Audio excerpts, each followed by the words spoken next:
the notice of motion to impeach me on the allegations, this one being among them. Had there been no malice, Njoroge Wainaina, the Honorable MP for Kenny, would have advised the Honorable Mutuse that he sold me this land in the year 2015. I have a sale agreement I'll give you with this picture. I bought this land from the Honorable Njoroge Wainaina in 2015. I was not even a member of parliament. Yet he has appended his signature that I should be impeached and go home for having corruptly bought 40 acres of land in Kakuret. In fact, the land is not 40 acres, actually 35. The allegation is that it's 40 acres, but that land is 35 acres. The people of Kakuret know it. I bought it from the Honorable MP for Kenny, and had he read this motion, I'm sure he would not have signed it. But as you all know, there was a lot of coercion, there was a lot of intimidation, and I'm sorry that I'm told the Honorable Wainaina is admitted in hospital because of threats, coercion. He is being forced to hang a brother against his will and his conscience. These are the lies that Mutuse brought to the National Assembly, and asking the people of Kenya to get rid of the Deputy President of the Republic of Kenya based on lies. I have seen another ridiculous allegation that the Honorable Rigathi Gachagua, Deputy President of the Republic of Kenya, has since becoming Deputy President, acquired 80 acres of land in Meru. That is false. What is true is that the Deputy President is a member of Solution Circle Limited in Meru. And for those who do not know, the Deputy President is half Meru, half Kikuyu. His mother, the late mother, Rigathi Gachagua, was born in Meru in a place called Katheri, and thereafter settled in Kiberesha. Deputy President Rigathi Gachagua sometimes is a lonely man. His father is dead, his mother is dead. His brother, Rigathi Gachagua, the governor, died of pancreatic cancer. His brother, Dr. Fred Wachira Gachagua, died because of alcohol. His other brother, Jackson Riani, died because of alcohol. His sisters are married. So when he goes home, many times he's lonely. And he decided to look for some land in Meru where he can go and build a house and be among his relatives, his mother's relatives. And in the process, I identified that 29-acre land and borrowed money from Solution Circle, which I'm paying every month. We'll give you documents.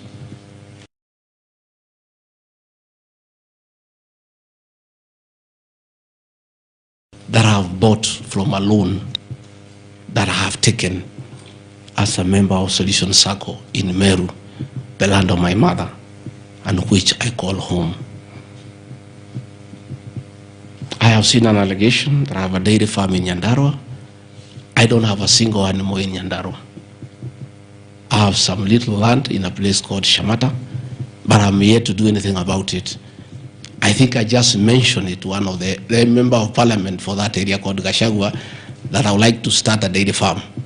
And I think in those rumors in parliament, the Honorable Mutuse went ahead to say that I own a dairy farm in Nyandarua. I own no such farm today, but God willing, because of the good climate in Daragwa, in Shamata, one day, God willing, I'll have a huge. I have seen companies listed just to create an impression that Rigathi Gachagua is doing business. I want the people of Kenya to know that Rigathi Gachagua was a businessman before he became a politician. And he had a life. And that life is part of his history. So getting companies 15 years ago, 13 years ago, 10 years ago, and publishing them.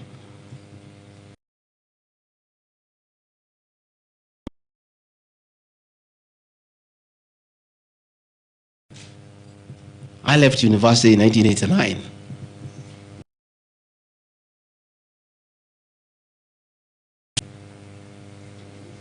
I left for the private sector for another 15 years. In those 15 years, I was a very astute businessman. And luckily for me, maybe of you who are not that lucky, it was during the Kibaki era when things were working. The economy was strong, business environment was right, and there was room to make money. And I made money at that time. Those are old companies, and they are not trading. And when I became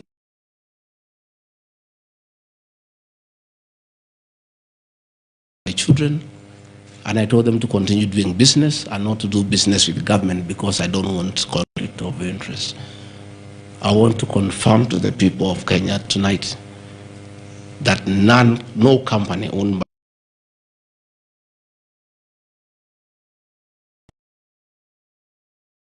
Honorable Mutuse or anybody else linking the Gachagua, the Rigathi family with business deals with the Kenya government. I agreed with my children that they do business with the private sector, do that I bequeath. And just for clarity, because I don't think they are worth a reply, because there is nothing about them. Rigathi Gachagua Foundation.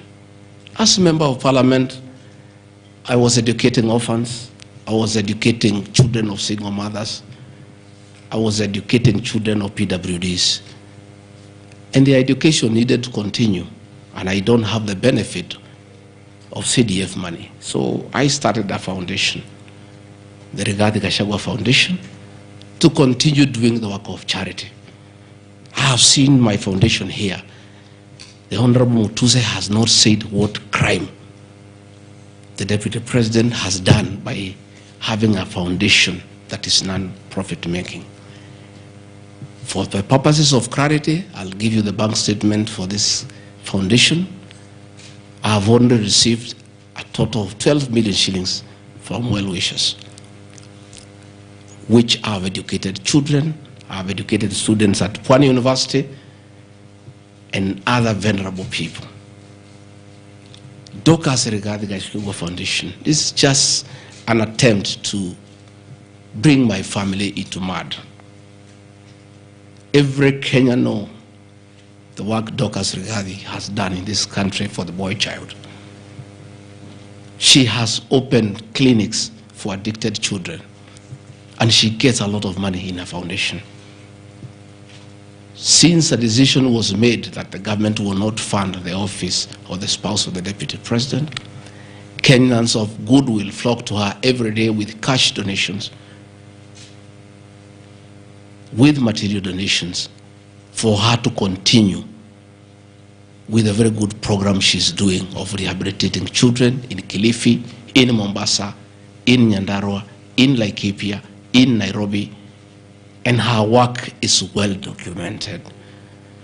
I am here to see from the mover's motion what crime the Rigathi Gachagua Foundation has done.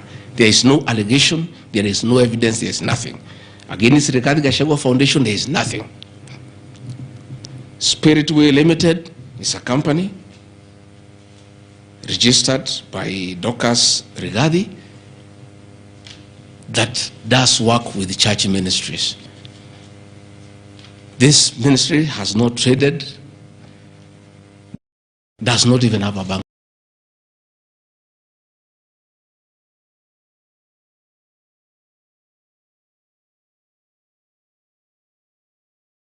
account is some strong women of God who have come together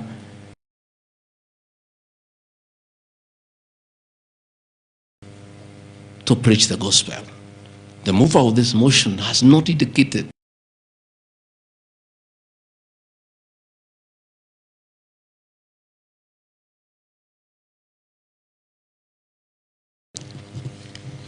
Calvary Creed International Limited, as the name suggests, again on evangelism and activities to do with the Church of Christ. I have not seen a single allegation against this company. Mothers of the Lord Limited. Again, this is a company incorporated by my wife, Pastor Dorcas, in 2021 with our friends. It has never traded. It does not even have a bank account. The Anani Collective. This is a business name registered by my son, Dr. Keith Rigathi, in 2021 before I came into office. The ideas he had, they have not yet to fruition. So the company is dormant. I am waiting to see a single Pass Apartments Limited, a company that the executors of the late Gachagua put together to manage Langata View Apartments. The late Gachagua left 80 apartments for his children in Langata and asked us to sell and the proceeds to the wives, the children, and the brothers in a formula that he gave. In a family meeting that I chaired, we agreed as a family that we should not sell the flats. We should share them so that everybody can be getting a rental income. In that formula, because of the shares he gave to me, his daughter has 10, his wife has 5, another one has 2, another has 1. So we did put this company together called Grand Bypass Apartments Limited. This is a company that will be managing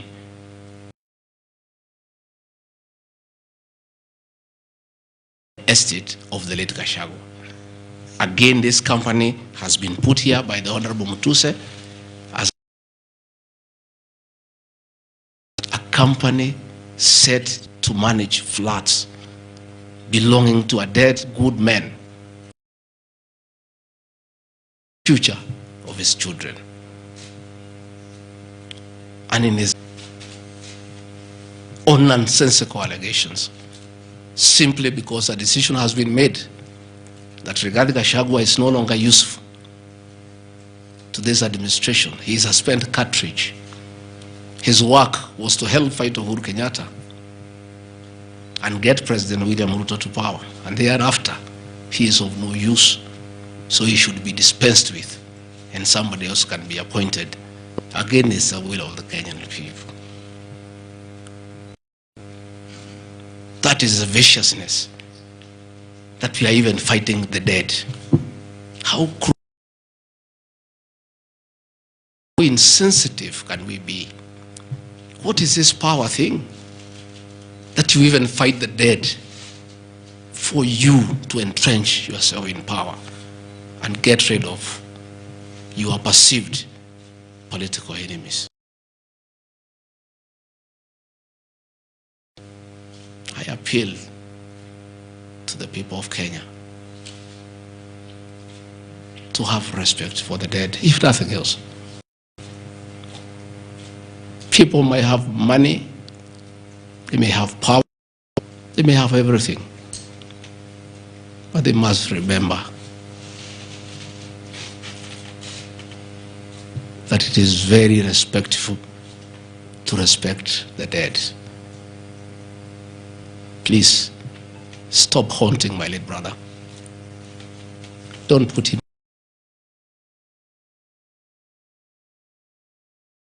he committed no crime by working hard. I think his brother, Rigathi Gachagua, to look after that property.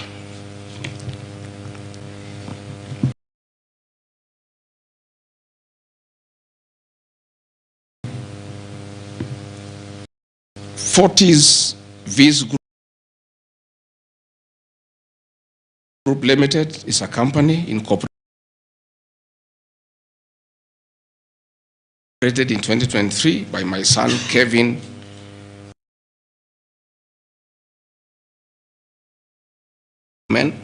This company has not even taken off. They are still figuring out.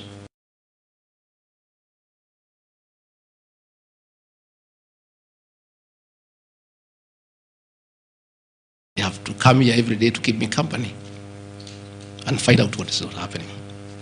This company has not even started. These are young people, children.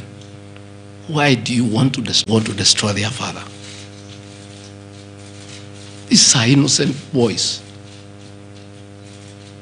who have decided to invest in their own country. Why do you want to destroy them? You can destroy Rigathi Gachagua, fair enough, he has lived for 59 years. But these boys, hardly 30 years. Why do you want to destroy them?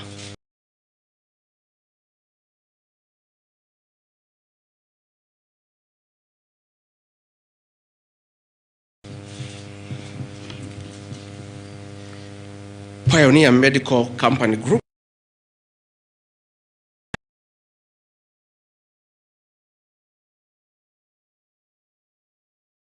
Why are you bringing it to Parliament?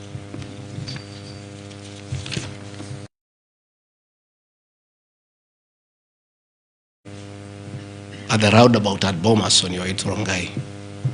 And we built this company from scratch.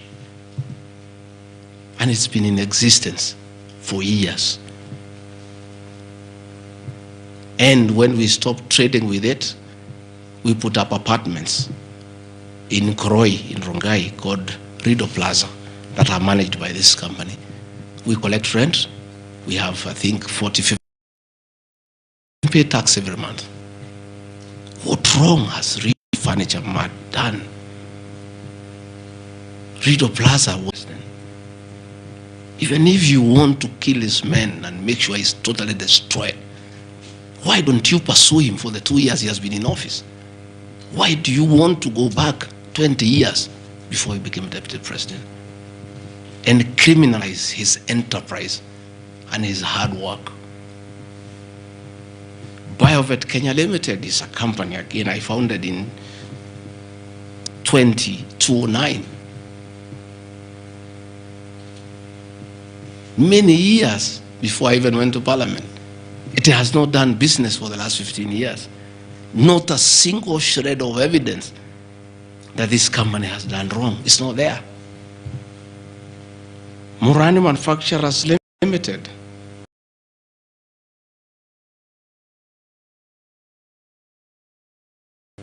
It's a company that is founded by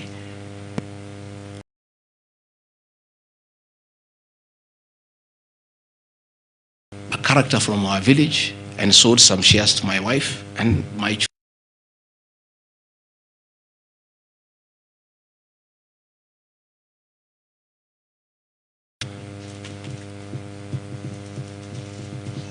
This company has never traded in government.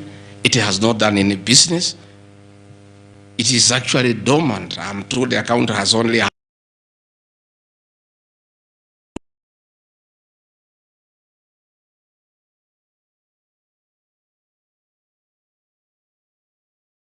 have some shares in a company that has 132,000 shillings. In 2009, during the Kibaki era, it has not done business for 15 years. We demand that you say what this company has done. Wamunyoro Investments Limited is a company named after my village in Wamunyoro, which I founded in the year 2001 as a construction company. This company owns a lot of property that I bought in those years when the economy of this country was on. Since I became deputy president, we ceased all activities of this company. It has not done a single transaction with anybody. The company is dormant, but it owns property. Those properties were bought and acquired long before I became deputy president.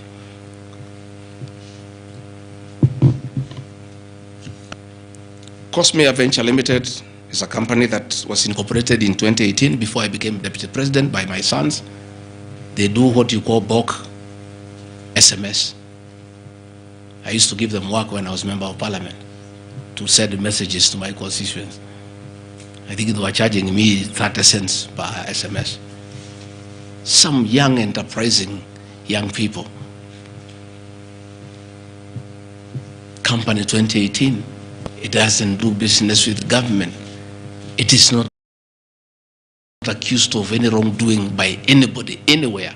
It's just name there. Royal Crimson Ventures operated in 2018 by my children to do their little business.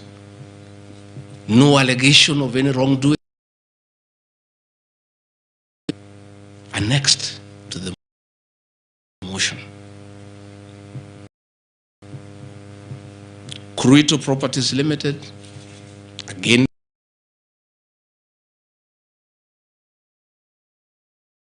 the Vipingo Hotel. No details of any accusation, any wrongdoing, nothing. Crystal Kenya Limited, this company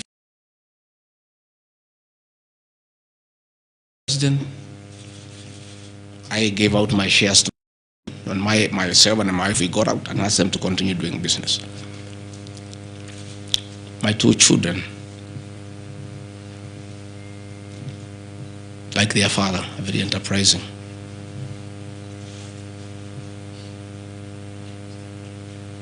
Nyeri County, where I come from, we were hit badly by COVID, and all our hotels shut down. Hundreds of jobs were lost. Many people who were supplying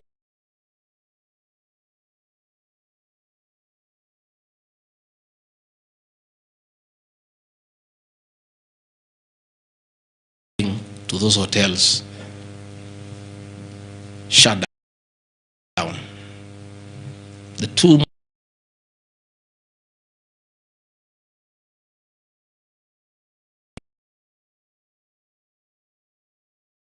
hotel was for sale, and my children were in.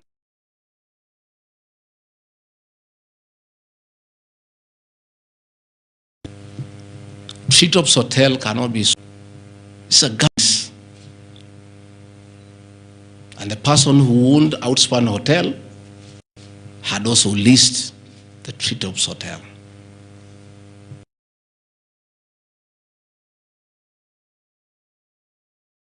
Got an assignment of the lease, so they don't own Treetops Hotel.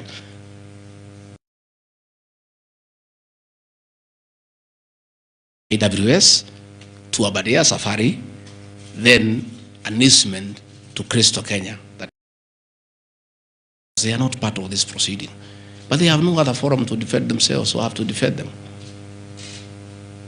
They are grown-ups. They should defend themselves, but they don't have the forum. They went to a bank and borrowed 600 million. The documents are there. And bought a hotel and bought the lease. And I publicly announced that my family has acquired the two hotels because there was nothing to hide. I saw no need to advise my children, like other people do, to buy the properties through proxy. They went and borrowed 600 million from the bank. And they were given 1 year moratorium, which is not over, to do the renovations and all that and open the facility. But I want to thank my son, Dr. Keith Rigathi. He worked very hard. That I think last month or so, I was at the treetops with the British High Commissioner to open the trade talks.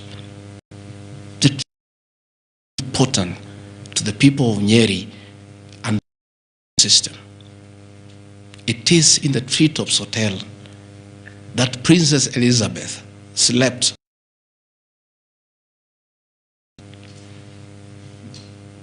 And when that facility was shut down, it was very devastating to the people of Nyeri and the Abadia ecosystem. So when the people of Nyeri heard that the son of the deputy president is interested in leasing that facility from KWS and reopen it, there was joy and ululation in the Abadias. Since this hotel opened, 45 Kenyans are back to work. The vegetables to that hotel. The local butchers are supplying me to that hotel.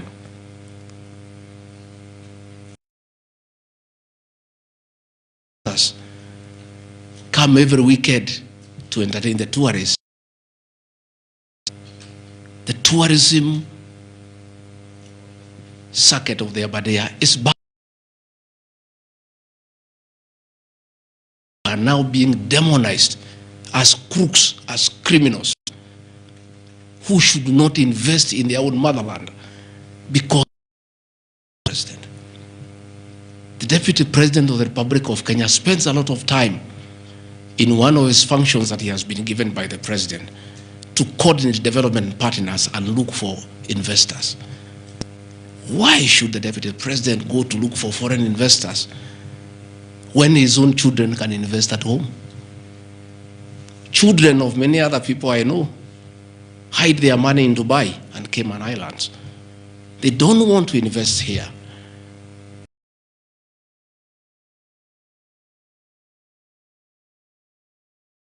What crime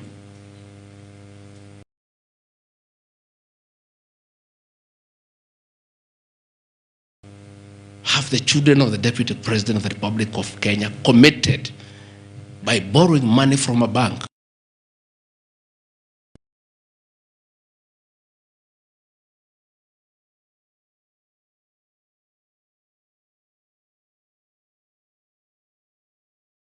These boys are so demoralized, asking me, Dad, why didn't you advise us?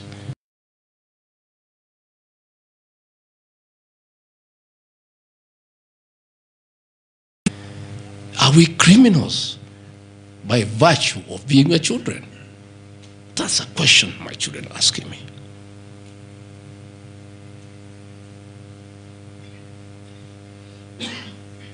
What crime can children of Kenya commit? Borrow money from a bank and start an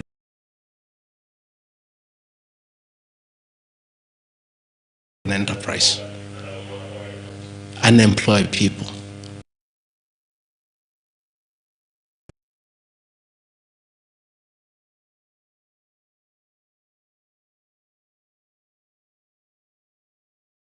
How unfair.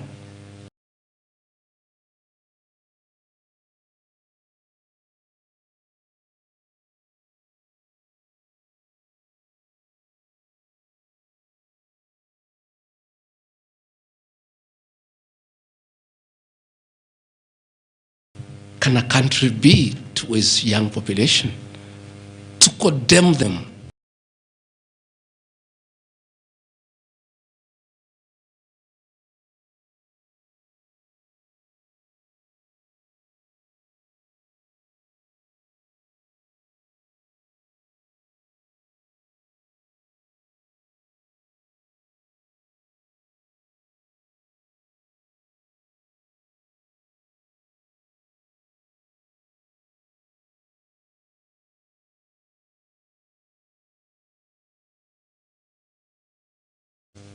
I'm making $1 million shillings or so every month.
what I'm looking for.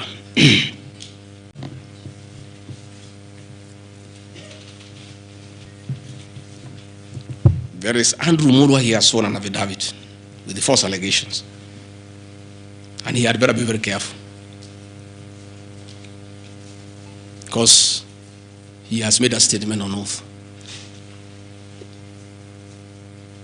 In the affidavit, he says that Deputy President was involved in KEMSA 3.7 billion irregular procurement of malaria nets, either directly or through proxies. Further,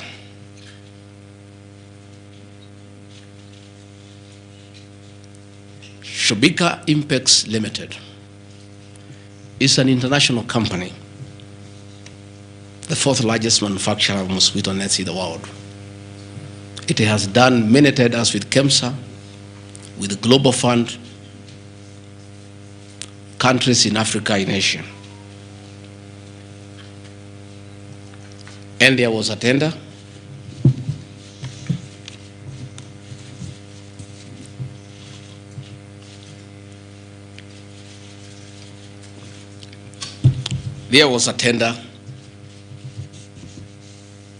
funded by Global Fund through KEMSA, and it was an international tender for manufacturers. The company owned by my son Christo Kenya Limited are not manufacturers, and they did not participate in any way in the tender.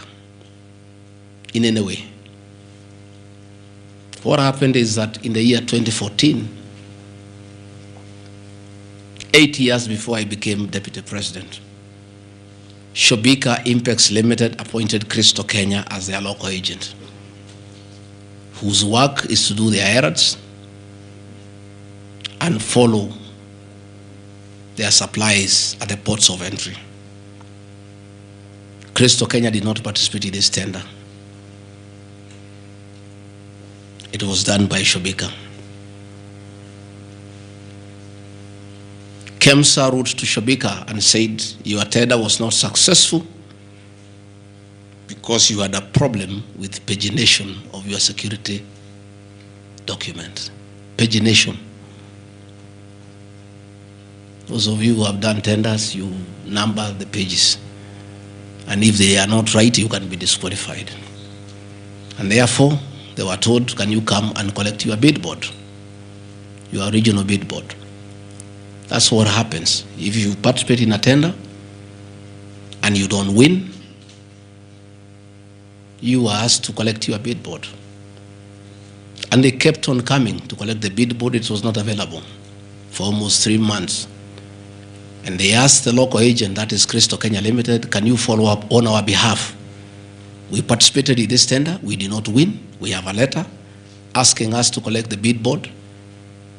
We are waiting for it because this is money that is tied as our agent in Kenya. Can you follow up? And that is why when my son on behalf of Christo Kenya Limited went to KEMSA trying to follow up.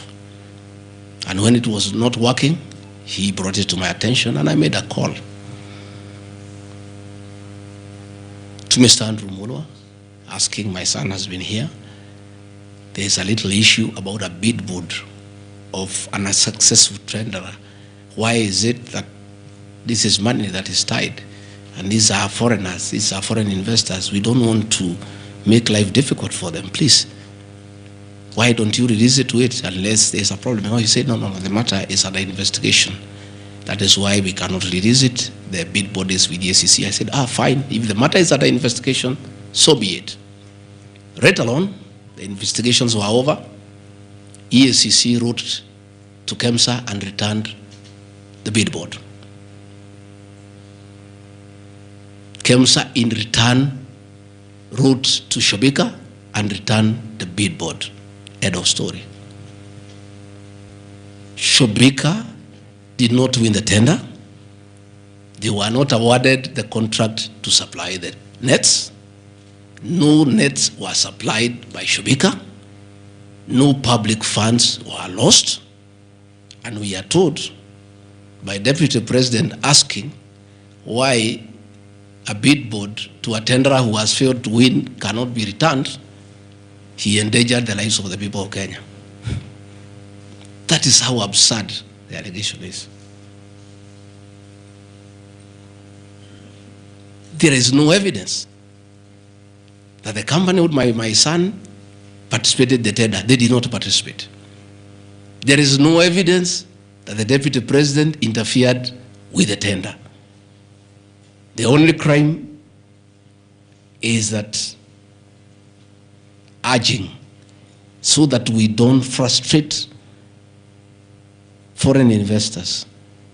If they were not successful, why are you keeping their tender security? You need to give it to them. And it was a lot of money. I think it was 500 million or something like that.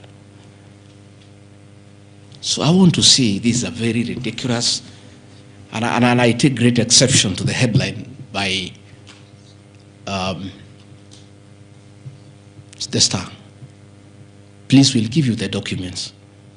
Tell us, where was the deputy president involved in that tender? This is a tender that never was. And for the record, to show that this tender had no problem, after the investigations, during the investigations, the CEO, Terry Ramathani, was suspended to allow investigations as it should be. And Mulwa became the CEO. Mulwa was not there during the tendering. He came after the tender had been annulled. And he was dealing with the aftermath of the annulment of the tender, that is returning the bid boards, sending document to ACC. After investigations by ACC and the Senate were concluded, Terry Ramadhani was appointed by President William Ruto as the Deputy High Commissioner to India. That tells you, because when those appointments are made, the head of public service writes to ACC, DCI on issues of integrity. Terry was cleared, which means there was no scandal. And again, and most important, no public funds were lost, no nets were supplied.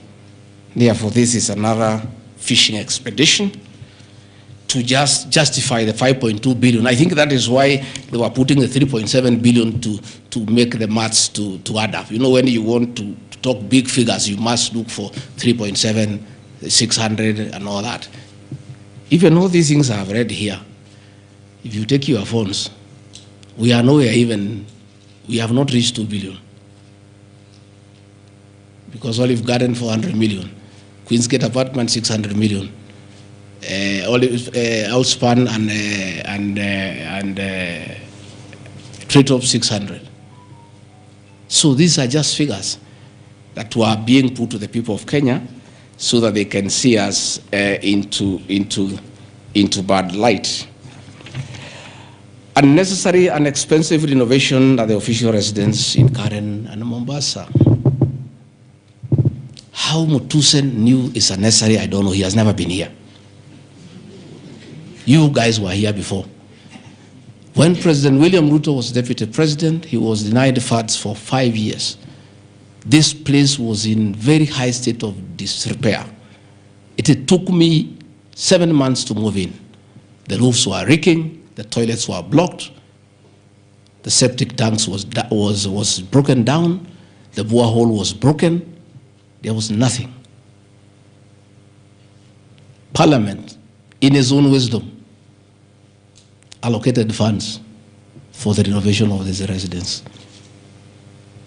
As a deputy president, I have nothing to do with public expenditure.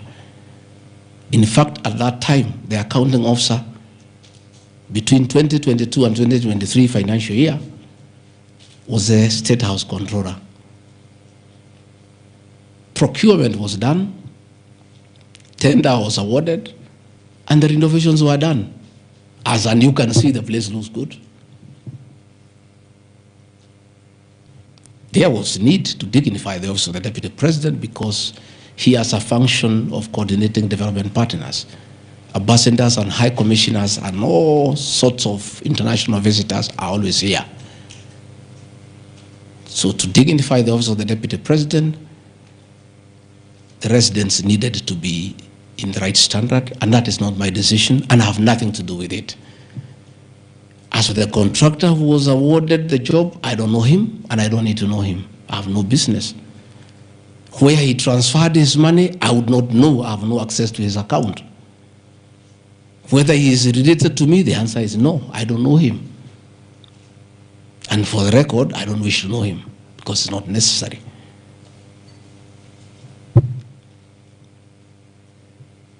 Government expenditure is audited every year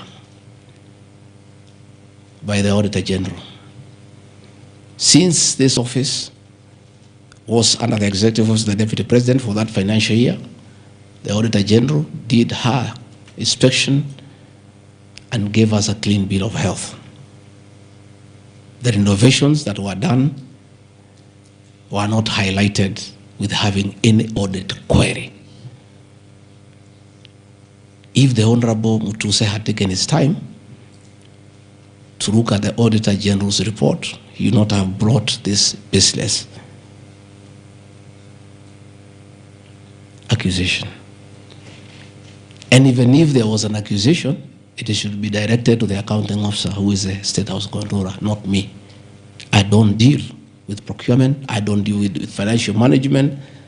I don't deal with anything to do with public finances. But since the matter has been raised, I have to answer to it. I have looked at the Auditor General's report, clean. I have looked at the contract, it's signed by the Controller of State House. As to the work, that I can attest, they did a very good job. And this residence has been dignified. The same with the residence in Mombasa. You know, the residence in Mombasa is where President William Ruto and his wife, Mama Rachel, were chased away, and the house allocated to the regional commissioner. And on assuming office, I took up the residence. It was in state of disrepair. Again, it was renovated. It's a good place. And I normally go there when I go to Mombasa. And it makes a lot of sense, because before the renovation of that residence, anytime I went to Mombasa, I normally have a huge delegation of security people, hospitality, and all that goes with the office, not really me. The bills were very expensive. It makes a lot of sense to have an official residence for the Deputy President in Mombasa, so that when he is there, you cut down on public expenditure.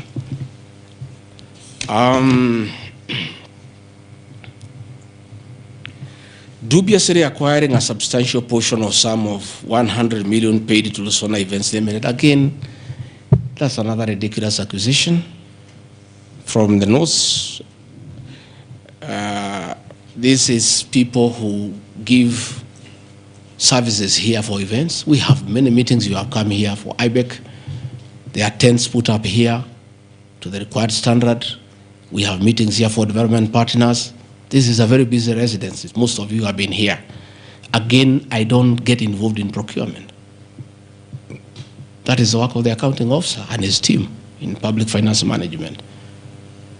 As to the person who does that work, I don't know he or she, and I have no business knowing who does the work.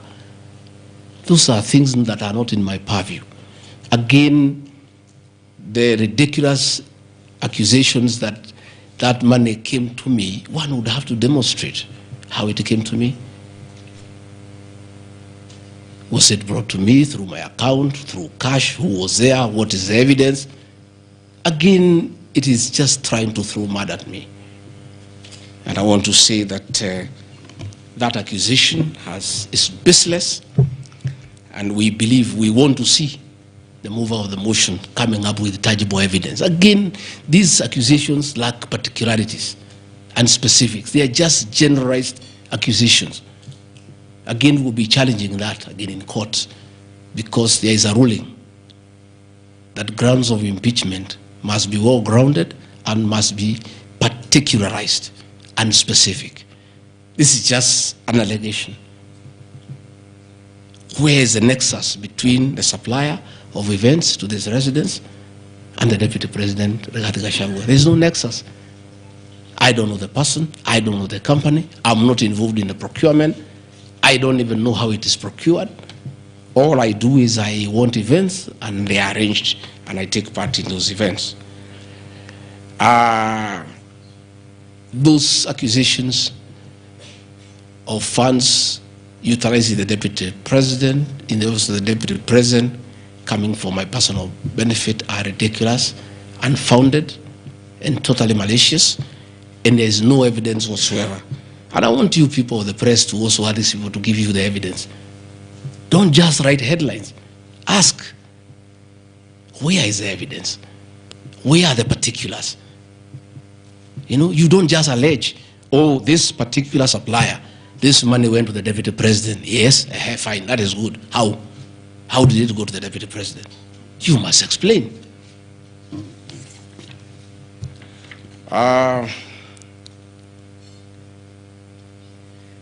Alleged sensational but false allegations against Lady Justice Esther Maina.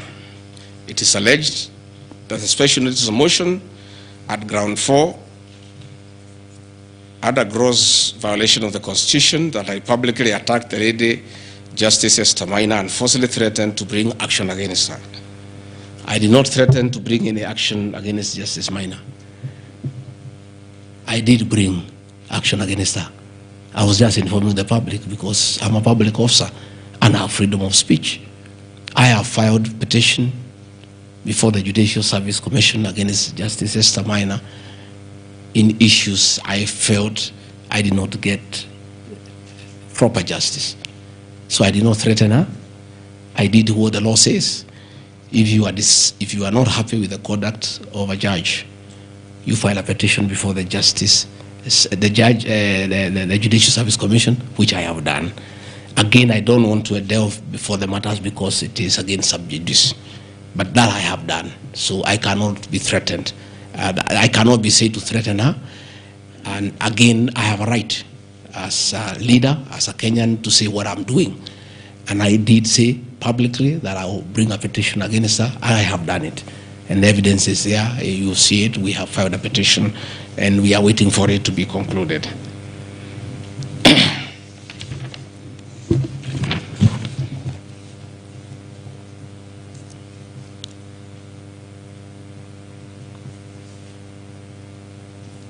Again, I want to emphasize that my statements were protected speech consequent to a decision by the land judge in a matter involving my personal assets, which I disagree with and found to be wholly unfair. The matter having been concluded at that stage, my criticism of the decision was not sub judice, nor in any other manner prohibited by law. While I respond to the ruling of the land judge, I was in absolute disagreement with it. Contrary to the assertions, the special motion, I did not falsely threaten to bring action against the learned judge. I took legal action available to every citizen of Kenya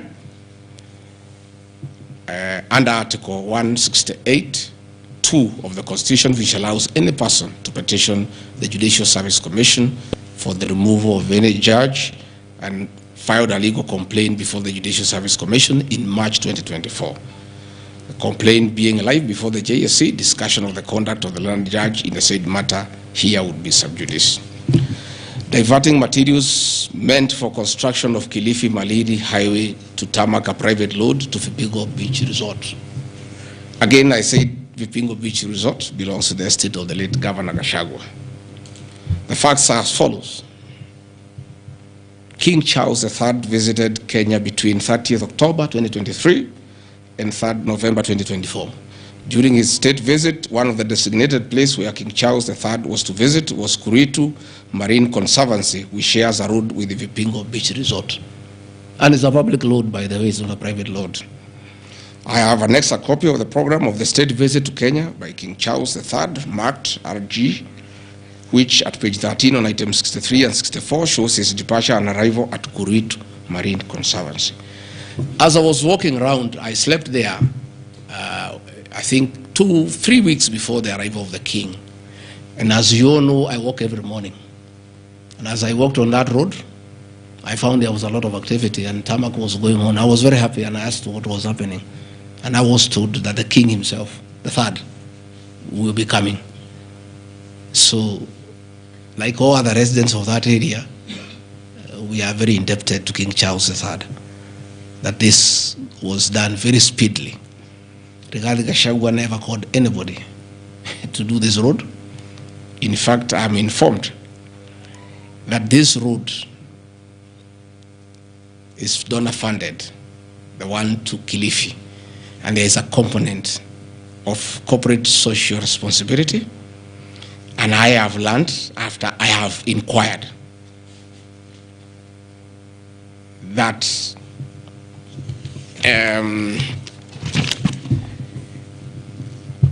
these people of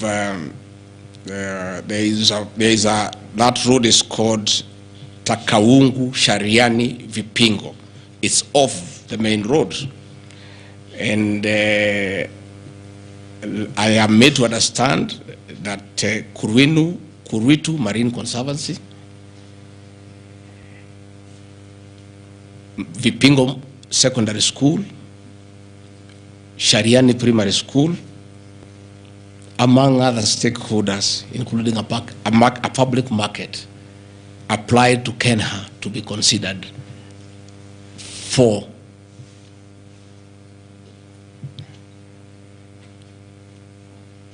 corporate social responsibility. And I think the issue of the king hastened that request.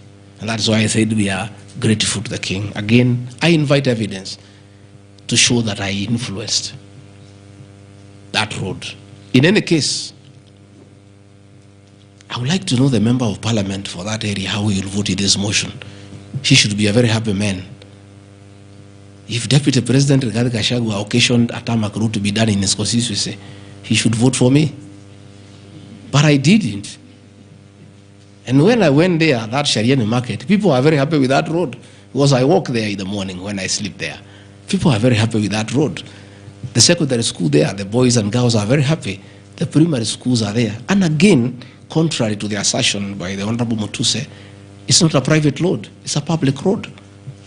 And it is serving many people, a primary school, a secondary school, a market, and a whole community, including the family of the estate of the late Governor Rigathi Gachagua.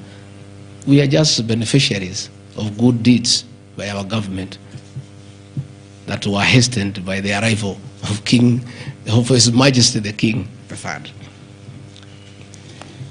Undermining the President and the Cabinet by allegedly making contradictory public statements from the position taken by Cabinet regarding the evacuation of the people residing along Nairobi River. To start with, for the record, President William Ruto has never complained to me that I have undermined him. If he has told that to Honorable Mutuse, I would like to know that he has complained to Honorable Mutuse that his deputy has undermined him. Article 147 of the Constitution provides the Deputy President shall be the principal assistant to the President and shall deputize for the President in the execution of the President's functions. Article 28, which states that every person has inherent dignity and the right to have that dignity respected and protected. Article 29C, which states that every person has the right to freedom and security of the person, which includes the right not to be subjected to any form of violence from either public or private sources.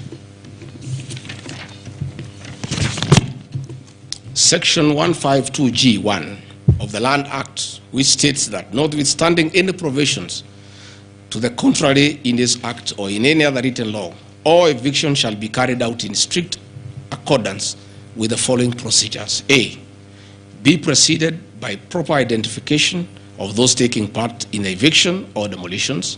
B, be preceded by the presentation of the formal authorizations for the action. C, where groups of people are involved, government officials or their representatives to be present during an eviction. D, to be carried out in a manner which respects the dignity, right to life and security of those affected. Include special measures to ensure effective protection to groups and people who are vulnerable, such as women, children and elderly, and persons with disabilities. F, include special measures to ensure that there is no arbitrary deprivation of property or possessions as a result of the eviction. G, include mechanisms to protect property and possessions left behind involuntarily from destruction. H, respect the principles of necessity and proportionality during the use of force, and give the affected person the first priority to demolish and salvage their property. Critically, our Constitution provides at Section 147(2) that first, the Deputy President shall perform the functions conferred by these constitutions and any other functions of the President as the President may assign. Pursuant to Article 3 of the Constitution, I, as well as every citizen of Kenya and state of public officers, have the obligation to respect, uphold, and defend the Constitution in performing any of my functions. The national values and principles of governance contained in Article 10 of the Constitution by those state organs, public officers, and all persons, including myself as the Deputy President, wherever we make or implement public policy decisions. In relation to this matter, these national values and principles include the rule of law, democracy, and participation of the people, human dignity, equity, social justice, inclusiveness, equality, human rights, non-discrimination, and protection of the marginalized. Adherence to these principles became extremely important when we, as state officers, are contemplating legal evacuation of citizens with a duty to avoid inhuman forced evictions that would be contrary to our Constitution and international law. While campaigning with the President, and subsequently when I was sworn in as Deputy President, you can remember, I promised as a key pillar to the Kenya Kwanza government that there will be no forced and unlawful evictions, and that all evictions shall be human and entail legal compensation. You remember my inauguration speech. I said never again shall this administration carry out inhuman evictions in a brutal manner as was done in the previous administration. I and my office, the Office of the Deputy President, have undertaken extensive engagement with all parties in regard to the cabinet decision on eviction, which I fully support, including the Nairobi River, which is an entity under the ODP and County Government of Nairobi. Adherence to these principles become extremely important when we as state officers are contemplating legal evacuation of citizens with a duty to avoid inhuman forced evictions that would be contrary to our Constitution and international law. Guideline number 6 of the United Nations General Assembly, guidelines for the implementation of the rights to adequate housing, prohibits forced evictions, and the state should ensure that any eviction under domestic law are fully compliant with international law. The guidelines further require meaningful engagement with communities to ensure that the rights of residents are implemented cooperatively without the need for eviction procedures or police enforcement. I have supported the implementation of cabinet directives on the eviction, safe for the fact that on being informed that each person residing at the Nairobi River was being evicted and paid only 10,000 shillings, which I and many other Kenyans felt inadequate compensation for eviction. I insisted that the government should abide by constitutional dictates and international norms while implementing any cabinet decision, including eviction, and maintain the dignity of citizens of Kenya facing evictions. My statements did not and cannot be construed to undermining the President, because the President, like me, sought to defend the very Constitution. I hope I'm very clear. Am I clear? I cannot, I will not oversee, supervise, forced, brutal eviction against the people of Kenya. That I will not, and I can't.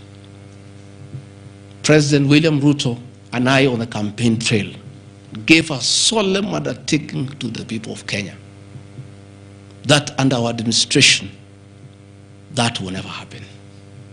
So when I was asked to oversee brutal, inhuman eviction against innocent people without notice, without compensation, without due regard to what the Constitution says, I found it very, very difficult, and I rescued myself and allowed the CS for Interior, the Head of Public Service, the PS for Internal Security to proceed. If that is the reason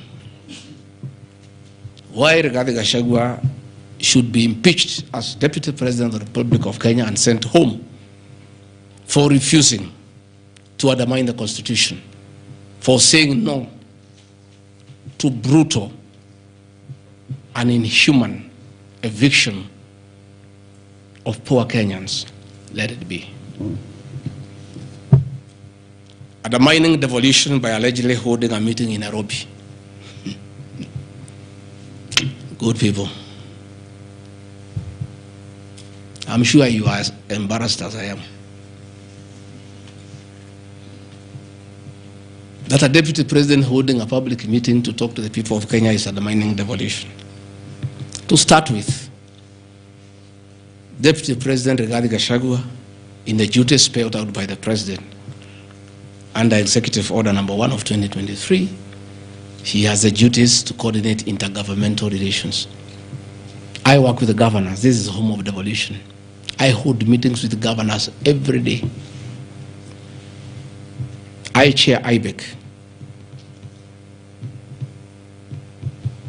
I cannot be accused. And I need evidence tabled that I undermined devolution. The motion alleges that on 29 September 2024, I unlawfully interfered with the running of the Nairobi City Council government by holding a public rally where I allegedly incited citizens against law directives of the county government on planning and relocation of markets. This is my response. It is not true that I incited citizens against the law directives of the county government, as alleged. I wish to clarify and point out that when I held the public rally, I merely requested the governor of Nairobi County to speak and listen to grievances which were being raised by the market traders. Videos will be produced tomorrow in the National Assembly. I, Rigathi Gachagua, asking Governor Sakaja to take time to listen to the people and listen to their grievances. The traders had sought me out to intervene and request the governor on their behalf to dialogue with them and seek a solution to their grievances with regard to the relocation of markets. Had the governor listened to these traders, they would have had no business coming looking for me. All I was saying is listen to the people. Before you relocate them, have public participation. Most of those traders have lived in Wakulima market for 40 years. They wanted to discuss with the governor what happens to us, what happens to our customers, what happens to the distances that we cover, what about the extra cost of going to the new relocation. And I think the traders were right. Requesting a meeting with an elected leader is their right. And when they requested me to go and meet them, because they were desperate and they needed somebody to hear to them, I did go and speak to them. Again, this motion alleges that on 20 September 2024, I unlawfully interfered with the running of the Nairobi City Council by inciting citizens against law directives of the county government. The leadership of Nairobi business traders approached me sometime in March 2024 at my official residence to discuss multiple issues affecting business and requested engagement in the resolution and intervention on these issues adverse to business. Consequent to this meeting, I directed that short, medium, and long-term strategies be undertaken, coordinated by the Office of the Deputy President, to address the issues raised that are cross-cutting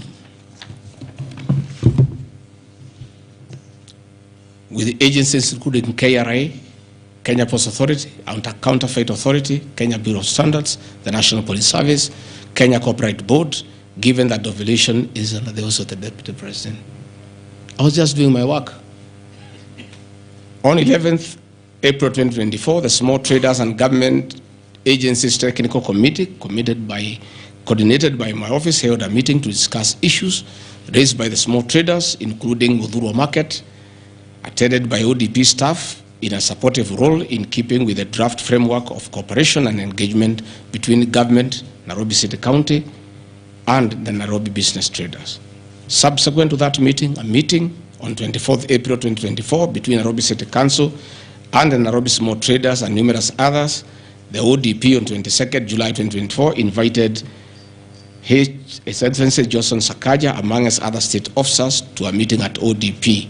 Officers scheduled for 22nd July 2024 to review the draft framework of the cooperation and engagement between the small traders and the government of Kenya.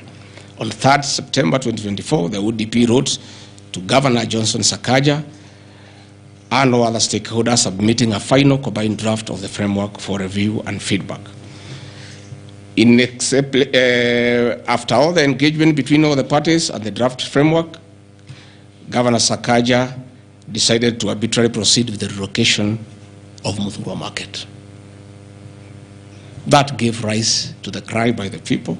Meetings had been held, a framework had been agreed on. And as an elected leader, as Deputy President, I think going to listen to people who are in anguish, who are crying, is responsible leadership. The government that President William Ruto and I lead is a listening government. And going to listen to people cannot be an impeachable crime. I would like to know how members of parliament would want to send me home for going to listen to people who are crying that they need to be listened to. I would like to understand. Undermining devolution by allegedly holding meetings to fight alcohol.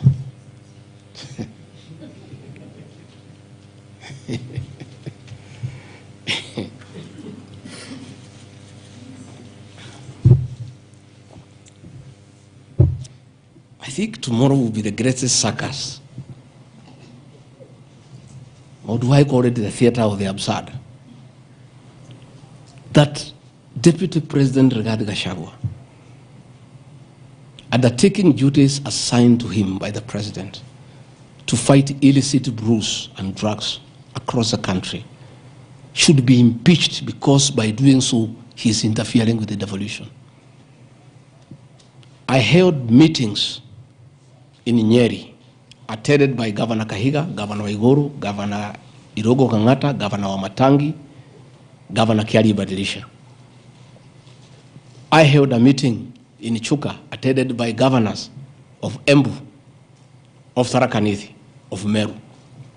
I attended a meeting in Mombasa, attended by governors of Kwale, a representative of the governor of Mombasa, the governor of Taita Taveta, a representative of the governor of Lamu, to discuss. I held a meeting in Nakuru, nearly with all governors present, and all of us jointly, under my chairmanship, the Ministry of Interior and Governors, we agreed on how to tackle the menace of illicit brews. And we have a good story to tell. Out of those efforts, our young men who are sleeping in trenches are back home. Women are very happy their husbands are back home and they are bringing food. In fact, some children have been born. Some have even been named Rigiji because of the effort that I have put in fighting illicit brews. I think the people of Kenya would be shocked to hear tonight that one of the accusations against their deputy president and why he should go home is because he led the battle to fight illicit brews and drugs that has caused havoc among our young people. Please, if Rigathi Gachagua is a problem, why don't you assign this job to somebody else? Because this job must be done. We must get our children off drugs. We must fight illicit alcohol. And saying that you want to impeach the deputy president because fighting illicit brews and drugs is interfering with the devolution. I think this is the greatest joke of the year. Even the 291 MPs who signed this motion, most of them, because I know them, have looked for me personally to thank me for the way I have successfully led the war against drugs an illicit bruise. And that is why that sham public participation should have had my responses, so that the women could hear that one of the accusations against the deputy president is that he should be sent home because he was leading the war against illicit brews and drugs. I don't know. I think there is something wrong in this country. That somebody has sat down to draft a motion to impeach the deputy president of the Republic of Kenya. And one of the grounds is that he has interfered with the devolution by leading the war to fight illicit brews and drugs. This is a height of absurdity. And Parliament will be the theater of the absurd. I would like to hear what is the nexus between fighting illicit brew and interfering with the devolution. I would like to know. I've never had any governor complain. I've never had any MCA complain. I've never had any Kenyan complain. The only Kenyans who have complained are few. They are the manufacturers who are manufacturing poison under the guise of producing alcohol. Those are the only few ones.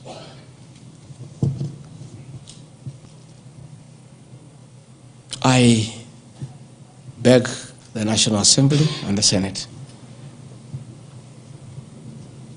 most of the National Assembly, to save face, to consider striking this ground before the motion tomorrow, because it sounds ridiculous to the people of Kenya.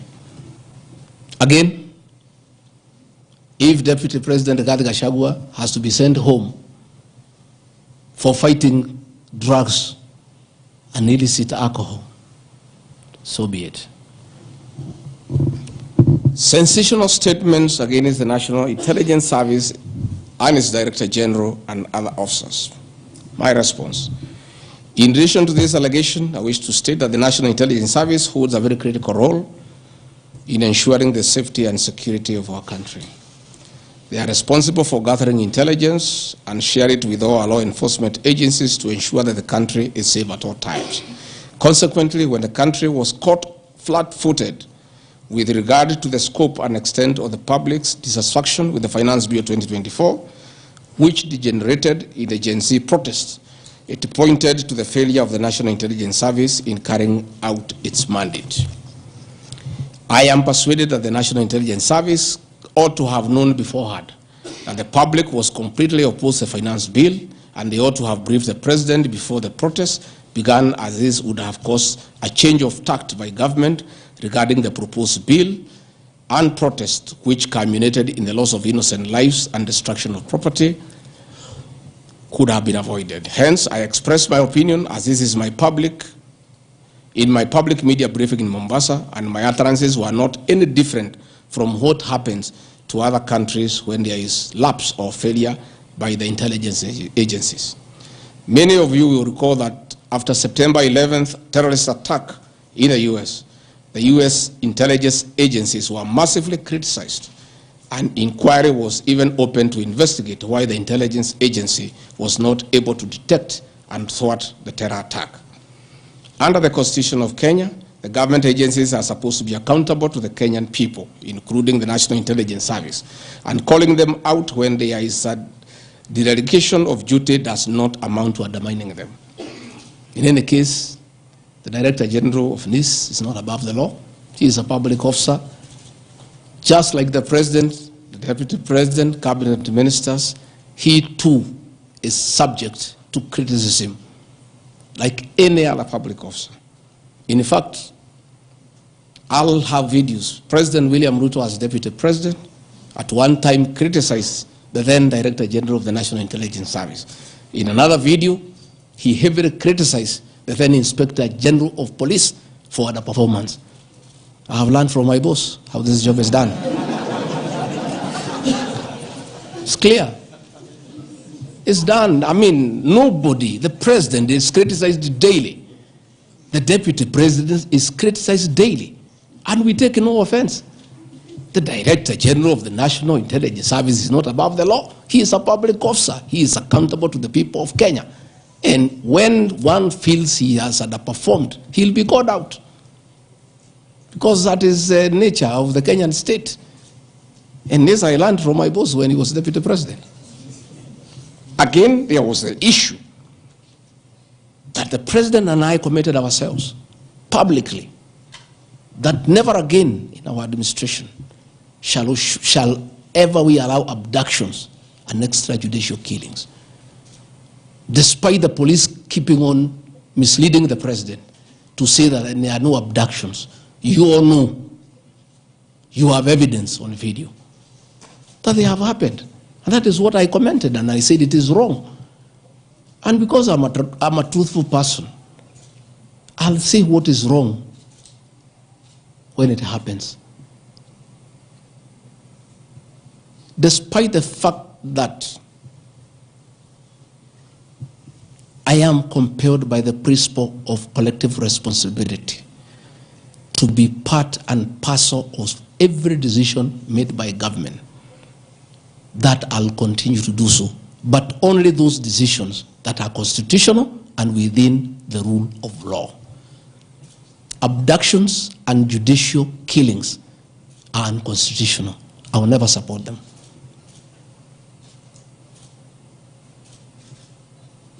President William Ruto has been criticized left, right, and center.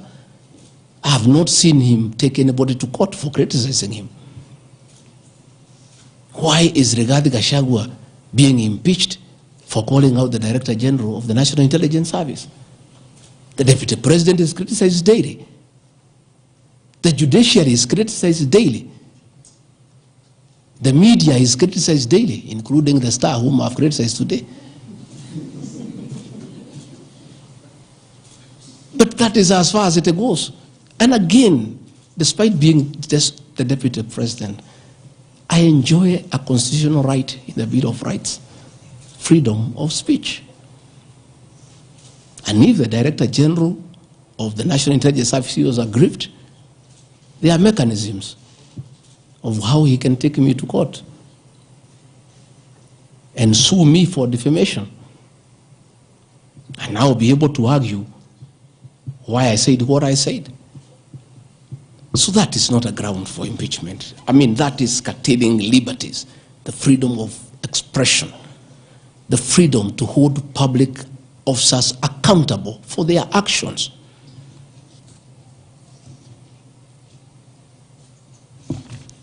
And I want to say finally,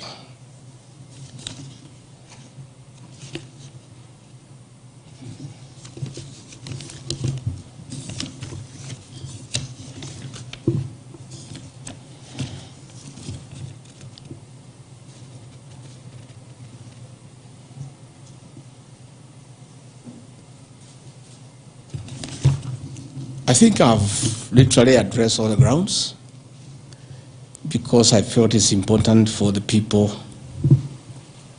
of Kenya to know the allegations against the Deputy President and his responses. And as you have heard, though you are not judges and you are not advocates, there is nothing here that violates the Constitution. There is no gross misconduct. There is no crime that has been committed.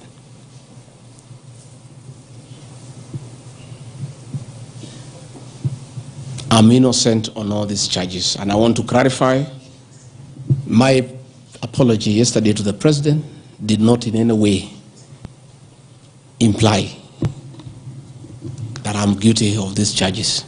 I'm not. This I'm not. My statement was that if there is something I've done to the President that I don't know, that probably has upset him, I ask for his forgiveness. But that was in no way an admission of these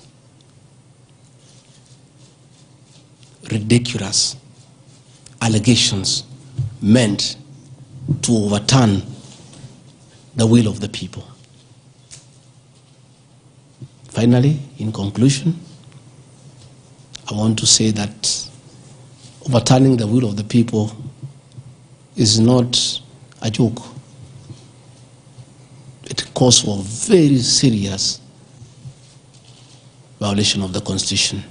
None of these issues here meet the threshold. We'll go to Bunge tomorrow. I'll be there at 5 for 2 hours, and I'll put my case. In the unfortunate event it proceeds to the Senate, I'll be there again to prove my innocence by way of evidence.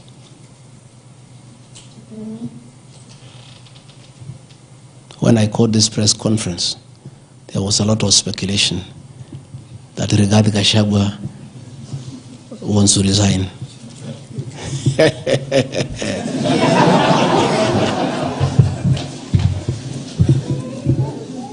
This is a man elected by 7.2 million Kenyans.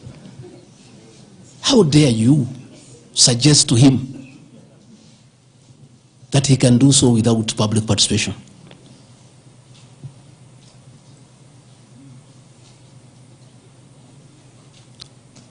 I have no intention whatsoever to resign from this job. I'll fight to the end. I have tremendous respect for our judiciary and the professional judges of the High Court, the Court of Appeal, and the Supreme Court. And in the professional manner they have handled serious issues affecting Kenya. The impeachment of a deputy president elected by 7.2 million Kenyans is not a small matter that can hastily be decided by a few members of parliament and senators and wish it away.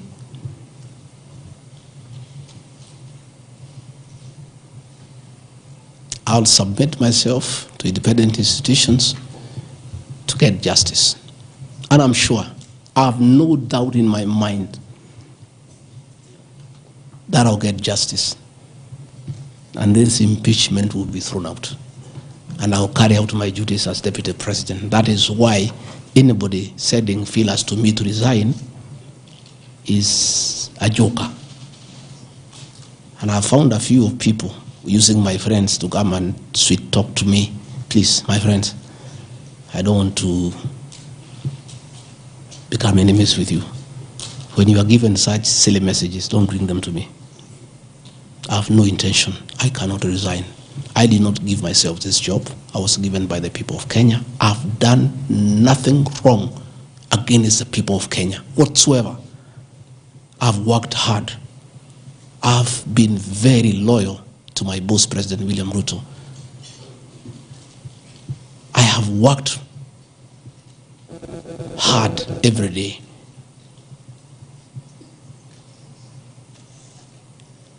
And I will not be distracted. I think there's one issue I've forgotten, one ground. The issue of the shareholding, isn't it?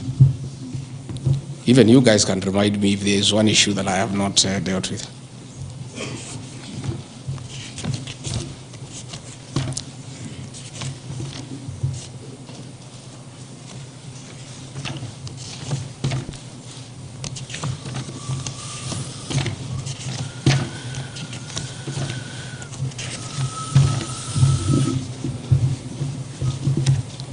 Can somebody there give me my notes on shareholding?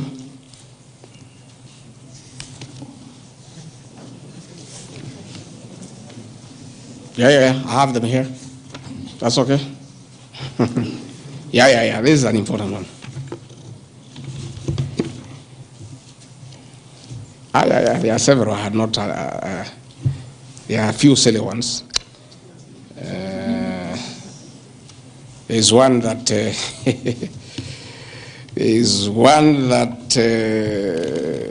I'm conniving with cartels in the tea sector to block ATDA from implementing guaranteed minimum returns that would benefit small traders. The allegation is not true. No evidence whatsoever has been adduced to substantiate this claim. As far as I know, I've successfully completed my mandate, which was assigned to me by the president, which culminated into creating synergy between people who had taken KTDA to court and suspended the operation of the Tea Act. As a result, the Tea Act now is in operation. The president never mandated me to take over the affairs of the Ministry of Agriculture. He asked me to spearhead tea reforms. I did the tea conference in Kericho, brought all the stakeholders together, and as a result, I created a synergy among all the stakeholders, and we agreed that those people who had gone to court withdraw the cases, and now the Tea Act is operational, and that will see meaningful reforms. As to claims that I have stopped the selling of tea in Mombasa, there is no evidence to that effect, and I want to call upon the Honorable Mutuse to provide that evidence. Again, in matters coffee, I was given a job by the President to initiate coffee reforms, which I have done successfully. I held the coffee conference in Meru for 3 days in 2023. For the last 2 years, I have been working with stakeholders, including members of Parliament and the Senate, which has culminated into 2 bills, the Coffee Bill 2023 and the Cooperative Bill 2023. These 2 bills, the Coffee Bill 2023, will see the reintroduction of the Coffee Board of Kenya that will market coffee for farmers without putting profit. We have also recommended the reintroduction of the Coffee Research Foundation or the Coffee Research Institute in Roiro to work on better varieties and drought-resistant crops. Through my efforts, again, I have completed my work. The 2 bills are before the National Assembly. I call upon members of the National Assembly immediately after the impeachment process to embark on these 2 bills and see them to fruition so that farmers can enjoy the work we have done in coffee reforms. I have seen another absurd, that I have taken control of a local cooperative society in Madera constituency where I was a member of Parliament. This is false. I should be told which society by name, because I know all the societies. I know all the farmers by name. It's really ridiculous. Again, there is no evidence. There is nothing. It's just trying to spoil my name before the people of Madeira who elected me as their member of Parliament. On the issues of shareholding, I think this matter has been discussed for a long time, and I think it's good tonight I put it in proper perspective. I wish to state that the allegation is equally false. None of my family members, allies, or associates are in control of any cooperative society in Madeira. That one I had done. In shareholding by virtue of the provisions of the 3rd schedule of the Political Parties Act, the constituent parties of Kenya Kwanza Coalition entered into various agreements which were deposited with the Speaker of the National Assembly and the Speaker of the Senate for purposes of Article 108 of the Constitution of Kenya. 16.2, the following were members, parties of Kenya Kwanza: UDA, ANC, Ford Kenya, PAR, Farmers Party, Chama cha Kazi, Communist Party, Economic Freedom Party, the Service Party, Tujibebe wa Kenya Party, Umoja na Maendeleo Party of Kenya, and the Democratic Party of Kenya. In accordance with provisions of Clause 3E of Schedule 5 of the Political Parties Act, each of the agreements contained in a power-sharing development agenda for certain regions in Kenya. I attach here copies of the said agreement. I'll give you the Kenya Kwanza agreement so that you know when I talk about shareholding, I'm not talking about Kenyans, I'm talking about this agreement that was signed by President William Ruto and almost everybody else on how power will be shared. I've never talked about sharing resources. I have been talking about power sharing for people to get what they deserve in sharing power in accordance with this agreement. Like, for example, in an agreement between UDA, ANC, and Ford Kenya, the UDA would nominate the president and the deputy presidential candidates, which has happened. I got my share, although I have no share certificate. The President would guarantee the stature, dignity, financial and operational autonomy of those of the Deputy President. It's in the agreement. The office of the Deputy President will be allowed specific duties identified at Article 21 of the agreement. ANC will be allocated a position of Prime Cabinet Secretary to be established within 14 days. It was given to Musalia. The office of the Deputy President, Ford Kenya will be allocated the position of the Speaker of the Assembly, which was given to Moses Wetangula. In accord with Article 2.1 of the Power Sharing Agreement, ANC and Ford Kenya would have a 30% share of national government positions. So, the Honorable Musalia Mudavadi, the Honorable Wetangula, and the people of Western, please don't condemn Rigathi Gachagua. The agreement is here, defining your share in the government. It is not me. I did not sign this document. It was signed by Musalia, Wetangula, and President William Ruto. So when I say about this share thing in terms of positions, I've never talked about resources, about development. Although it is also here, is that regions bargained with the president for shares.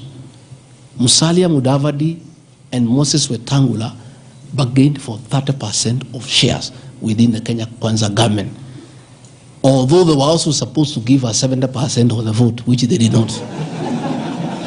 Nevertheless, since they gave a certain vote, they are still entitled to some share, one way or another. So it is not Rigathi Gachagua who said that a government is like a company. It is the agreement of the Kenya Kwanza, which I will be tabling in the National Assembly. It is not me. It went ahead to say it.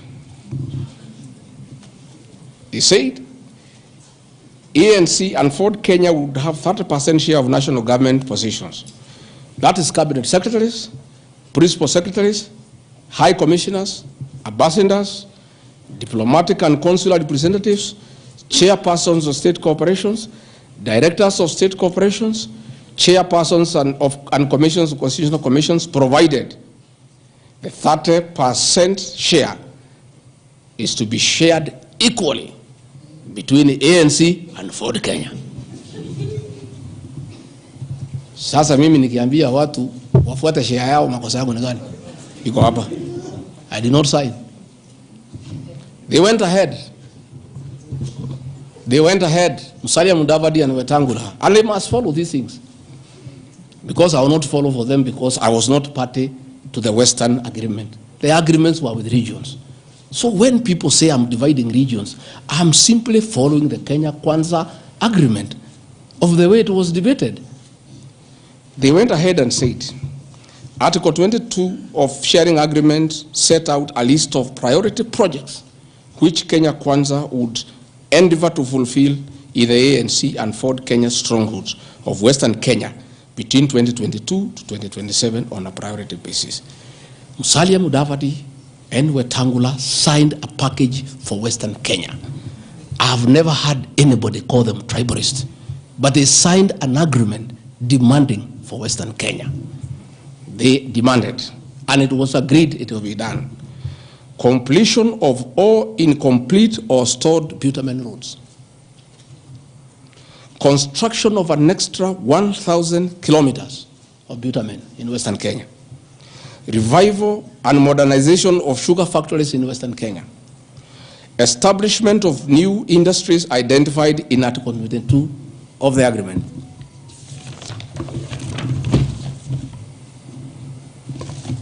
Ladies and gentlemen, this is the Kenya Kwanza agreement on shareholding.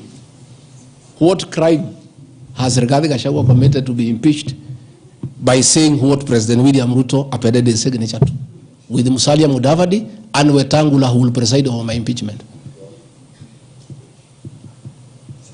What crime has this man committed?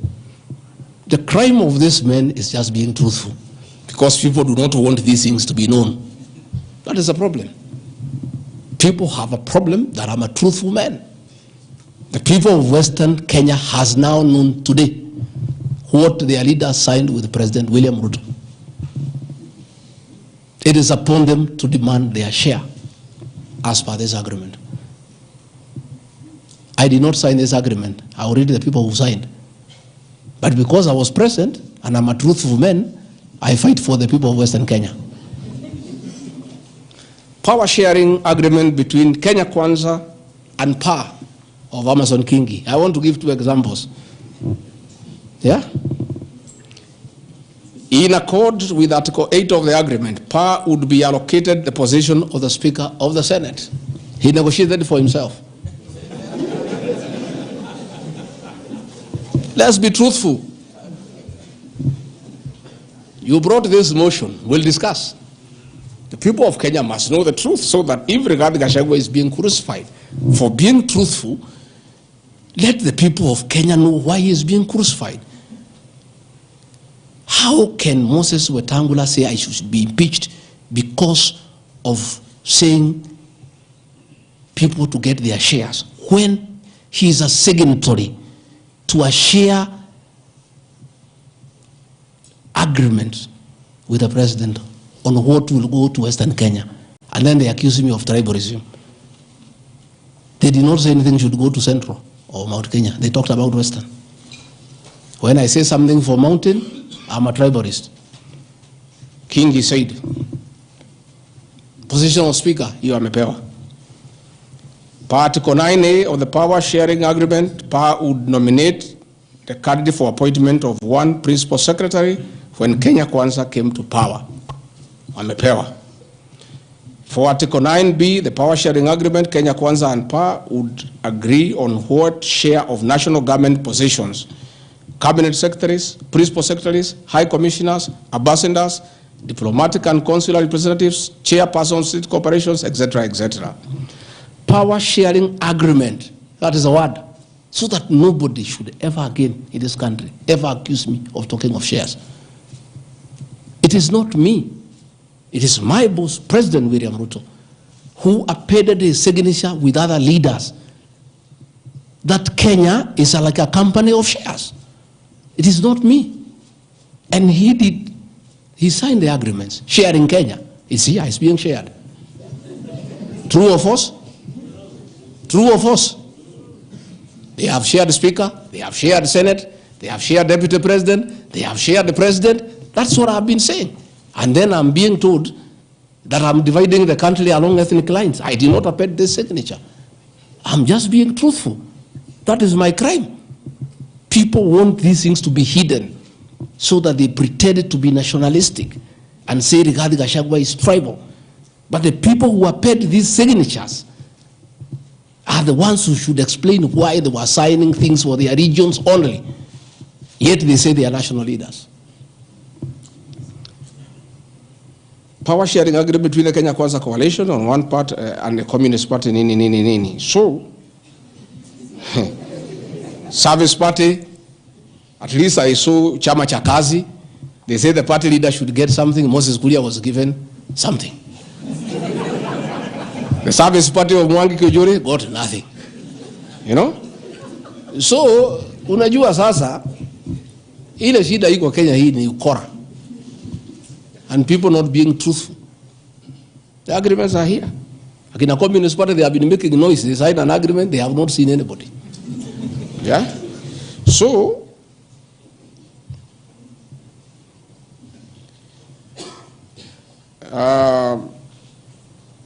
my speeches on the shareholder issue are informed by their aforesaid power sharing covenants, which are founded on law and lessons learned from the well-known disputed 202 NAC power sharing agreement. Further power sharing agreements are a feature of government formation in all democracies in the world that provide the formation of coalitions.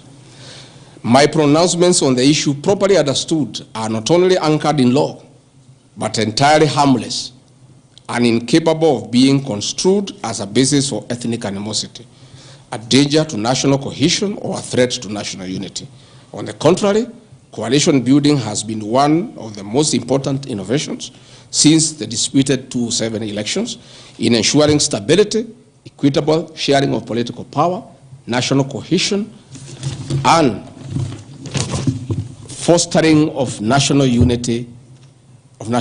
Indeed, Kenya Kwanza's main opponent in the 2022 general election, Azimio la Umoja, One Kenya Coalition Party, was a political party consisting of 25 or so political parties who also executed a power-sharing agreement as required by Schedule 3 of political parties.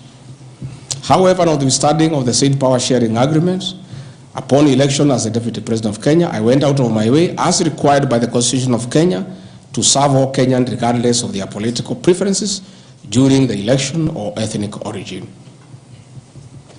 I'll produce videos on all those things.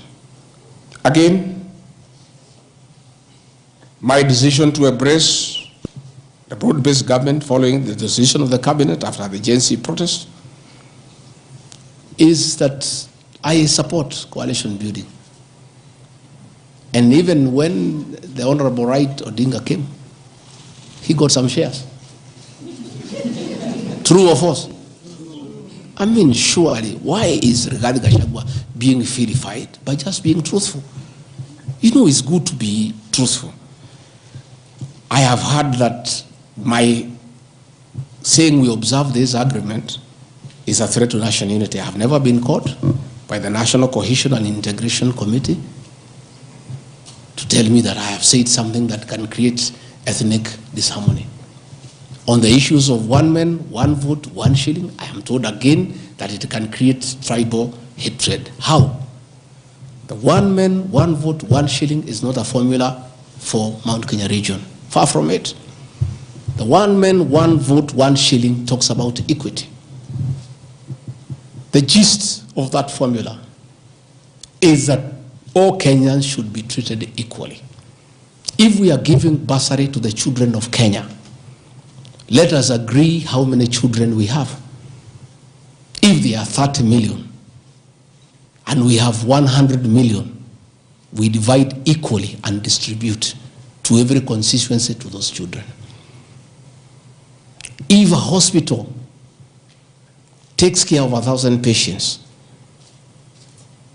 we decide based on population what is the size of the hospital to be constructed in Roiro, where there are 800,000 people.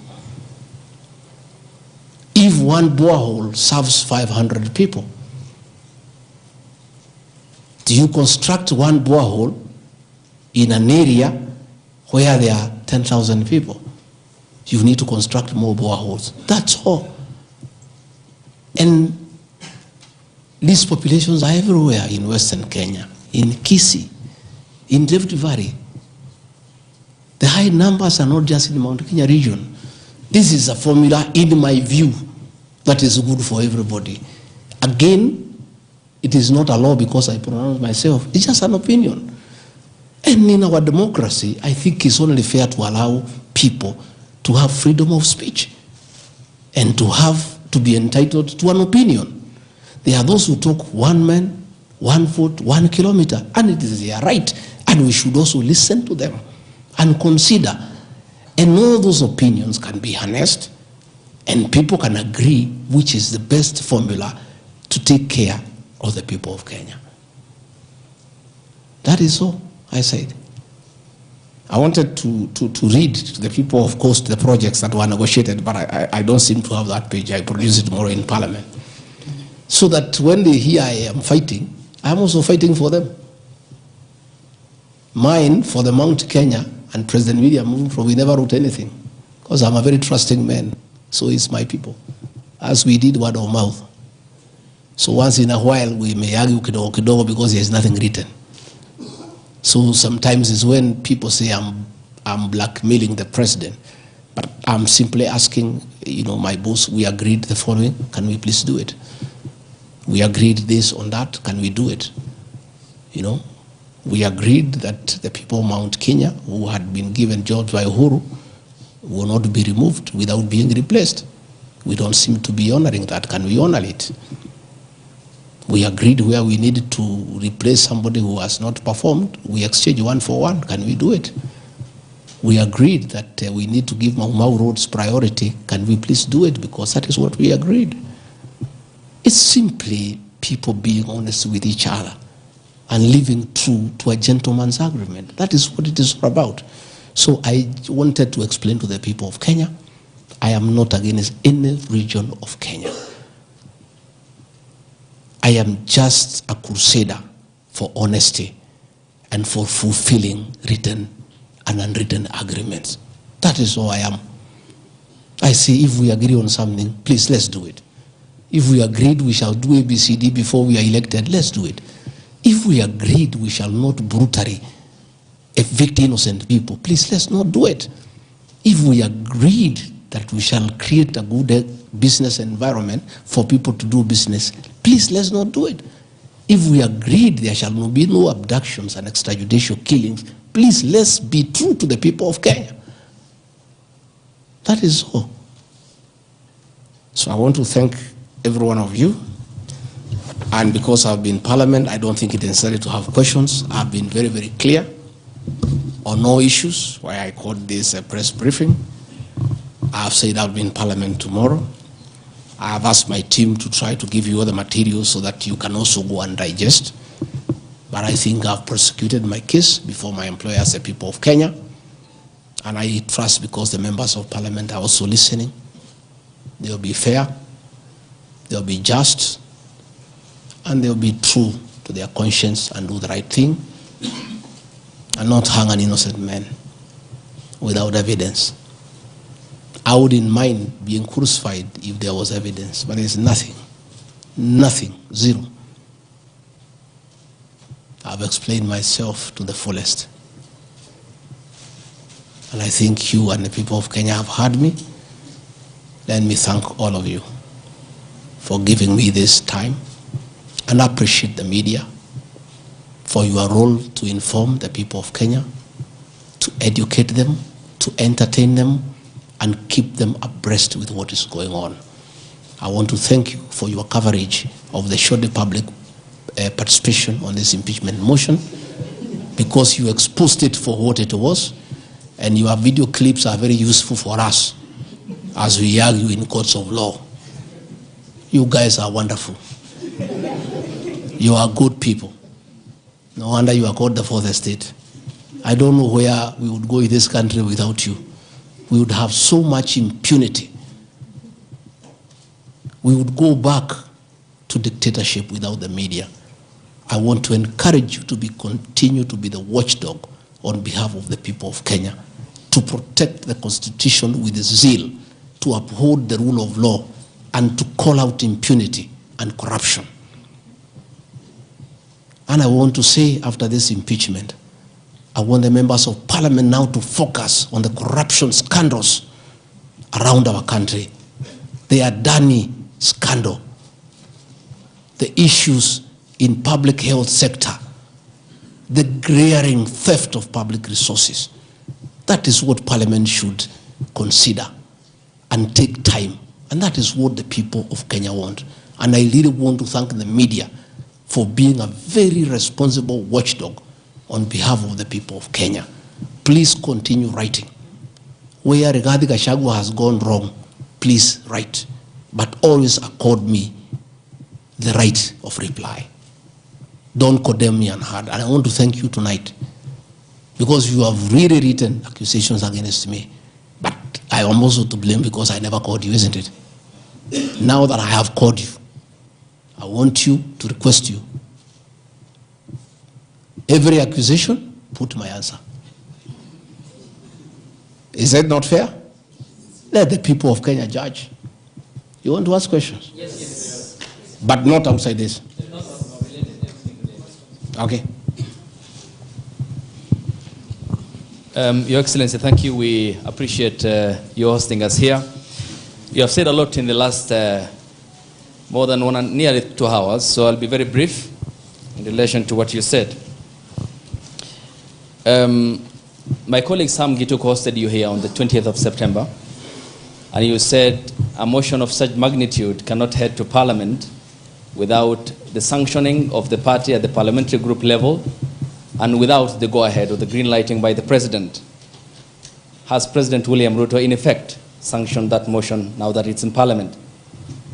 Second, this is in relation to your statement on the 4th of January this year regarding High Court Judge Honorable Esther Maina you have mentioned. You said you accused her of corruption, and you said you'll file a petition, but we never saw you there. You nonetheless said that you have filed a petition. Can you tell the Kenyan people when you have filed that petition? Maybe you can note. This on the same because, Your Excellency, you and President William Ruto hold the ultimate office that must provide answers for the Kenyan people. You therefore are open to accountability, scrutiny, and questions. When you took your oath of office, you told the Kenyan people that the country has empty coffers, that you inherited empty coffers. However, your statement is contrary to what the Kenya National Bureau of Statistics says, that at the time when you assumed office, the country had at its disposal 3.02 trillion Kenya shillings, includes revenue plus appropriations in aid. Why, Mr. Deputy President, did you make such a misleading statement in front of the Kenyan people and the world? Regarding your shareholding question, I'm sorry to hold you to account, Mr. Deputy President, that the context in which you have provided the agreement between the parties, the Kenya Kwanza parties, and your defense is different. This is what we said in Kericho County, that this government on February 2023, this government is a company, you told the people, that has its shares. There are owners who have the majority of shares and those who just have a few, while others do not have any. You invested in this government, you told the people of Kericho County, so you must reap. You sowed, you tilled, you put manure and irrigated. Now it's your time to reap. Some few months later, the High Court quashed the appointment of more than 1,406 KRA officials. And the judgment? 700 of those officials were either from the Kalenjin or the Kikuyu community. How much of a responsibility will you take, being part of the presidency, of such gross locking out of Kenyans who qualify, who are competent, who merit, yet half of those appointments went to only 2 communities? That's enough. Thank you. One, the issue of Justice Minor is sub judice. I don't want to discuss it because it's a matter before court, but I'll be able to give you the date when we filed so that you can follow the petition. As to the issues that this motion cannot find its way to the Assembly without the President nod, that is true. It can't. It has its nod. As to the issue of shareholding, again, this is a matter that I will be prosecuting. By answering your question, I'll delve into the merits and the demerits of the argument that will come up. But I also want to remind you that I did not say that it's a company. I said like a company. Like. You look at the clip, it's there. Like, I gave an example. And a company has shareholders. I've just read to you the 30% here for somebody. That's what I was saying. I was just being truthful without removing the agreement. Again, I am not responsible for making appointments in Kenya. I don't make any appointments. The Deputy President does not appoint anybody. You know, the appointing authority. Ladies and gentlemen, because my lawyers tell me we don't want to delve into the merits and the demerits of the presentation that I've made. Yes, Karanja. My name is Ibrahim Karanja from NTV. I don't know if I can get a mic, please. My name is Ibrahim Karanja from NTV. Your Excellency, when you apologized to President Uhuru Kenyatta, you said that the words used then were out of political reasons. And that's why you are apologizing. So why should Kenyans believe you today that what you're saying is not for political reasons, for your own immediate benefit? My second question, Your Excellency, what next if this impeachment happens tomorrow? If you're impeached, what next for you? If you're not impeached, then what next in this political marriage between you and President William Ruto? Let's say your answer is what I've discussed here are facts. It's for the people of Kenya to look at the facts and decide whether they have the necessary veracity or not. As to what I'll do or not what I'll do, let's cross the bridge when we get there.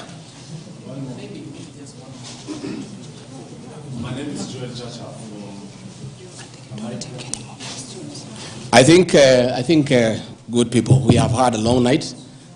We have had a very long night, and you need to go and file your story. I want to once more thank you very much. Good people, asanteni sana, Mungu awabariki. Tutaonana kesho. Thank you.